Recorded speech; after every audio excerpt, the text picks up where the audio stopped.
What's up, guys? It's Regina Moretto with Anime While Black podcast. We're back. Happy New Year. Took a long hiatus, but we're pushing through. We're going to give you more Anime While Black content, delivering you the anime that you want to watch, what you should watch. And I think I'm going to switch it up and kind of focus more on animes in the future that showcase Black characters. But we'll talk about that transition later. First of all, we're going to start with, instead of doing a New Year's recap like everyone else, you're going to watch a million of those podcasts with all the new anime that's coming out on Funimation, etc., etc. I don't want to do that. I just want to talk to you about the anime I'm watching right now. Just me, my top 5 anime, not in any consequential order, just the 5 anime that I really am stuck on right now, and I think you'll really enjoy as well. So kicking it off, the first anime we're going to talk about is Parasite. Parasite is a really dope anime. You can find it on Netflix. It's about this character, a 17-year-old high school boy, Shinichi, who goes to sleep and wakes up with a parasite living in his arm. And how this happens is the world kind of is taken over invaded by these parasite characters that are looking for hosts. They usually implant themselves going in through the nose or the ear, and they take over the host completely. They take over their brains. In Shinichi's case, his parasite tried to enter in his nose. I think in his sleep they're showing him like kind of batting him away, and so the parasite enters his arm, and so thereby he's not completely subdued by this parasite and is able to maintain his own personality, as well as the parasite develops their own personality, and they have this symbiotic relationship. The parasite needs Shinichi to live so it can continue to live, since it wasn't able to succeed in attaching to the host and subduing the host. Where this comes in and gets funny is you find that there are other parasites that have landed on the planet that have completely taken over their hosts, and their goal is to eat people, it seems. And just not going to spoil the plot, but once they can take over a host, they're usually eating people. And once they discover Shinichi hasn't been subdued by his parasite, these parasites that they come into contact with instantly want to either eat him or take him over, merge with Migi, which is the name of Shinichi's parasite, and kind of become like a super parasite. In that Shinichi is not wanting to be killed, and Migi depends on his host and doesn't want to bond with other parasites, they start fighting these other parasites, and they have this relationship of like kind of a love-hate, where he's kind of trying to figure out like, oh my God, I have this parasite and I don't want to be inhabited, but at the same time, now that I'm aware that this is going on, what the fuck? Like, how do I help other humans? So it's really good. I think you'll enjoy like the action scenes, the fight stories, and like most animes, it has a lot of traumatic episodes for our main character. He goes through some hurt. So if you like dark horror, kind of body psychological animes, this is an anime that you definitely want to pick up on. Switching gears, I just realized all of these are going to be dark, and I guess I'm in a dark space right now. The next anime that I think you should check out is going to be Overlord. So Overlord is on Hulu. I think it's an obscure anime in that it's definitely not part of the Big 12. Not a lot of people talk about it, but it has the same premise, a similar premise to SAO, in that it's this character, he logs into this game. The year is like 2136, and there's this massive MMORPG that everybody's playing. They log in with the headsets, the virtual headsets. Don't know when we're going to get this in this century, but a lot of anime feature this type of gameplay. The game is going to be shut down. The servers are going to be shut down. He, during this time in this game, had a lot of friends, a huge guild, and it's kind of a little bit mournful about losing this world and wants to log in one more time with his friends. Like, no one shows up except for one person who logged on for like maybe 10 minutes and logged out. So in him dealing with this and not really wanting to lose the friendships and the game, he stays logged in and realizes that the servers don't get shut down and the game is still playing. And all of these characters, the non-player characters, actually kind of come alive and have their own AI. So he is not able to log out of the game and go back to the human world, and he's stuck. So he's exploring this world, trying to find out, what rules there are. And his character maintains all of the superpowers that he had from the game and more. And it's just kind of watching him transition through this world and exploring what it is to be like a godlike creature in this kind of medieval set time, and trying to figure out how to exploit this game. What's the purpose? Why is he still here? I think if you like Sword Art Online, you'll probably dig Overlord. It's really cool. It's got a couple of seasons.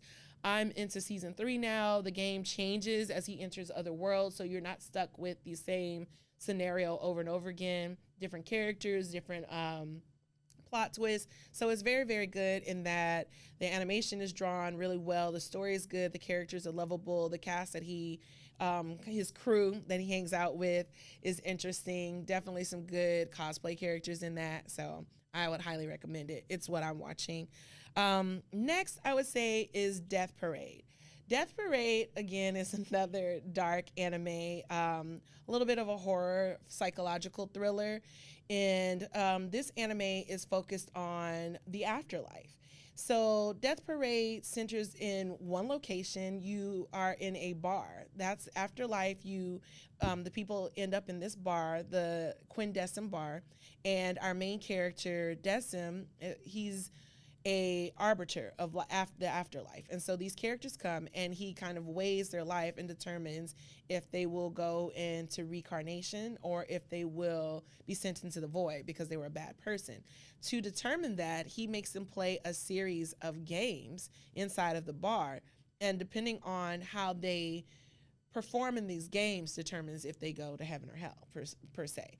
Most of the arbiters in this are non-human, and they don't have any feelings, so they're kind of non-biased and impartial in their decisions. However, they introduce a new character, Chiyu. She's human, who doesn't remember her life. She doesn't even remember her name. They usually just refer to her as the dark-haired woman, and she's given to Decim as an assistant to help him understand human emotions, which is a new dynamic because for hundreds of thousands of years, they wanted the arbiters to have no emotions. So that starts to change the dynamic of the games and how he feels about the characters. He has this weird hobby where people that have died that had an impact on him, he makes mannequins out of them, and it's creepy, but it's a very good anime, and it touches on just a little bit like a new concept of what the afterlife would be. So I highly recommend it. I don't like to give too much information to like spoil the plot and spoil the dynamics of the show. So if you're interested in what I just said, definitely check out Death Parade. It is also found on Hulu. So Hulu has some good anime, and it's surprisingly, they're trying to compete with Netflix up there. Next is Angels of Death, which is also on Hulu. This is a kind of dark horror anime that was based on a video game that got made into a manga that ended up being serialized into an anime. And you have two main characters, Rachel Gardner, her name is Ray, and this guy, Isaac Foster. So again, dealing with death and past lives, they end up in this weird church hotel, multi-floors, and it's like a game in that you have to try to get out of this location, this church that they're in, and there's other characters on other floors whose whole goal is to punish you and keep you there. She ends up on the floor with Isaac, and Isaac, when he was alive, was a serial killer, and he started killing people when he was a little boy. He had a really, really traumatic backstory as a child. His stepdad set him on fire, which is why his character wears all these bandages. But they form a bond, almost kind of a romantic bond, which is weird because she's like 12 and he's probably like 20. But I mean, it's anime, so I digress. And they make a pact that if they get out of there, she would let him kill her. So it's really good. They interact with a lot of creepy fucking characters. There's her psychiatrist. So Rachel's character, before she died, she killed her parents, her mom and her dad, and then she killed herself. We're learning as you watch the show, she may not have actually killed her parents. She may have, she may not have. There's inconsistencies in her memory and in her flashbacks. But ultimately, after this trauma, she's taken to this particular psychiatrist who falls in love with her. And Yeah, so a lot of stuff going on there, but it's a very, very good anime if you like watching a dark psychological kind of thriller type thing. It very much has the movie feel and flow of a movie, and so as you're watching the episodes, I feel like if they put it into a live action, it would be really dope. Moving along, we're gonna get to where I really, really, really, really, really, really wanted to talk about today, which is Promise Neverland. Yes, it's on Netflix. Yes, it's on Hulu. Yes, season 2 is coming out. I'm really excited about that. But what I'm not excited about is the fucking live action. They had the nerve, the gall, and the fucking audacity to make a live action that is just trash. So I came across the poster for it on Black Girls Anime's page where they were like, they posted the poster and they said, discuss. What I really have a problem with is in this live action, they've made all of the characters, if you're familiar with Promise Neverland, it's a story about children that live in this kind of utopia that ends up being a dystopia. And these are very, very small children. They seem like they're little orphans. And you know from watching anime, orphans do not fare well in anime. So don't get your little heartstrings ready to be like, oh, how cute. Shit goes sideways by like episode 2 or 3. I'm not going to spoil it, but it's not what it seems. But when they translate to the live action, which is what makes it kind of a little bit more horrific, is because you don't want bad things to happen to little kids. When you transfer over to the live action and their casting, they've made the children older. Like they're all pretty much just adults in bad wigs. There is a very, very poignant character from the anime, Sister Crone, who is problematic. She is drawn problematically. She's got the octopus lips. She looks like a caricature of a minstrel character. And we already know we're not letting animations slide with, you know, they don't know any better or it's not intended to be racist. There's intent because there's plenty of anime, SAO, for example, where they draw black characters and they are well developed, they have, you know, complexities, and they're not drawn to be a mockable buffoon, whatever. So the way she's drawn is problematic, but she has a very, very intense backstory that makes you kind of hate her because it's like, damn, like she's had it hard, but at the same time you admire her and what she wants out of life. And with the live action, they said black woman equals fat Japanese lady. And it's just like, I don't know if they were going for erasure. Like they said, okay, we know we fucked up with this character in the anime. So in the live action, we're just going to create a quirky Japanese character. But she has the same nuances as Sister Crone, like this creepy smile, getting really close in the characters' faces, and just being a really, really creepy, passive-aggressive character. So what's up with that? So in the discussion on Black Girls Anime's thread, this dusty fucking dude wants to argue with all of the women, all of the black women in the comments about, well, if you don't like it, then you shouldn't watch anime. If you don't like it, then you should create your own things. Black people should make their own stuff. I'm just really tired of that. I'm tired of that's like the excuse for everything is make your own. Like, if you don't like my cake, make your own. How about this? Like, with this and the age and generation that we're at, like the information technology, the world is a small place. Like, you can get access to what black people look like. You can get access to how they act. You can talk to actual black people. There are black people who speak Japanese, Korean, Chinese. They live all over the world. You can consult people to make good characters. And then on the flip side, we are making our own stuff. Cannon Busters is made by a black creator that works at Netflix Japan. He created Static Shock. He's done a lot. He's literally had years of experience in animation. And Cannon Busters is a great project. It's a great anime. It's on Netflix still, so you can watch it. I highly recommend it. Centers all black characters in a Western turbo technology kind of post-apocalyptic world. But with all that being said, there's lots of content out there. So we just can't say anything because we're black, because if we don't like it, then it's not ours to say.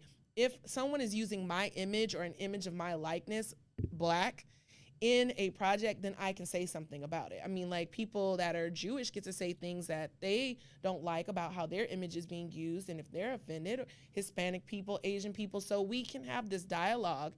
But this Negro centered himself in a space of women and continued to argue with other women about it instead of having valid points and saying, well, this is my analysis, this is why I'm not offended by this character. None of that. So when I presented him with my arguments, all he could do was repeat the same thing over and over again. Well, TikTok doesn't count. They couldn't find black actors. There are black actors. There are black actors who speak Japanese. There's literally shows out that we've seen, and I can't mention them now, but I will definitely put them in the comments and the credits so that you can go and research, where there are Japanese productions where they have used black actors and they have been awesome. There's actually a show on Netflix right now. I can't think of the name of it. I'll put it in the comments, but it's there.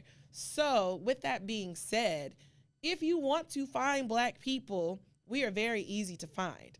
He just wanted to argue for the sake of arguing. He was very loud and very wrong, and I ate his ass up. I will post it for you so you can enjoy reading what he said. He's definitely following me now, so you can feel special because I mentioned you, because your logic was dusty. Your comments were dusty. You continue to circle around, why do we have to center ourselves in other people's stuff? Why can't we make our own? We are making our own.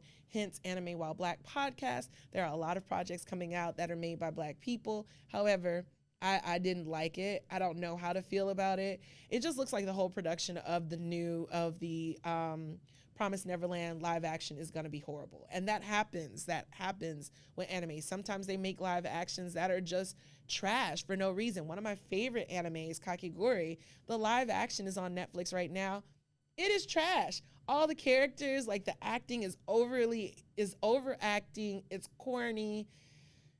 Just, I only watched like 1 or 2 episodes before I was just like, throw it away, send it back into the abyss. But that happens. But when it comes into race and the politics, it's not about pointing out like, oh, racism and fake outcry, which is what he thought this was. It's like, really, like, this is an anime where this character's blackness is a part of her story, very much. Even the fact that she's problematically drawn is part of her story. And then they erase her for the live action.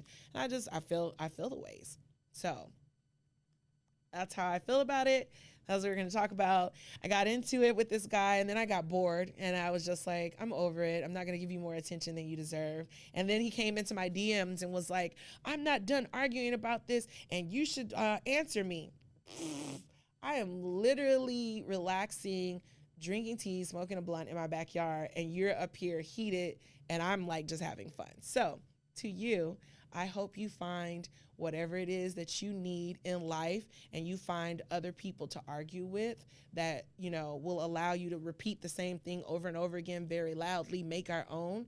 I think you'll be happy to know that with Anime While Black podcast, I am in the works of creating a manga just based on our anime. So, I mean, our talks and on my character, Rain, who you see all the time, our logo with the green hair. So we are making our own, and you can continue to be dusty. Stay dusty.